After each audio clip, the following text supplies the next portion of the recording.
Right now, the president and Palestinian Authority leader Mahmoud Abbas are together in the White House. Meeting number 3 with a Middle East leader in a delicate and crucial approach to peace.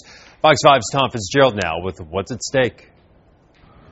First up was the president of Israel, Shimon Peres. We have the highest respect for the president. Next, a thornier meeting with Israeli Prime Minister Benjamin Netanyahu. I want to start peace negotiations with the Palestinians immediately. And with Palestinian Authority President Mahmoud Abbas at the White House, President Obama has met with 3 of the major players in the Mideast peace process. They see in him as a potential friend. But Ziad Asali, head of the American Task Force on Palestine, blames Netanyahu for slowing the process by taking a hard line on removing settlements in the West Bank and Gaza. We have an administration in Israel, and after elections, that is much less forthcoming, much less interested in even expressing support to the very principle of two-state solution. But Israeli officials say they are committed to the new U.S. effort. We see eye to eye on the interests and the dangers from the Middle East. Jonathan Pellet of the Israeli embassy says other issues, Iran's nuclear ambitions and Palestine's violence,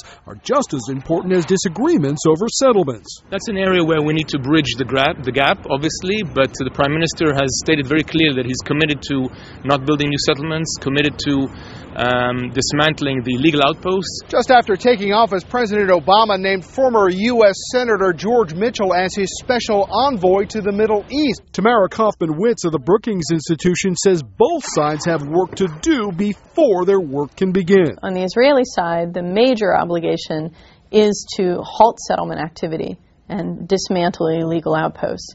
On the Palestinian side, the obligations relate to Israeli security and overall security.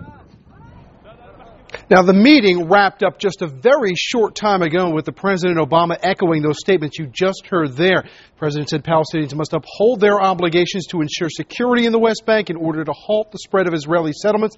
Next week, the President travels to Egypt, where he will deliver what's being billed as his second major speech to the Muslim world. Brian?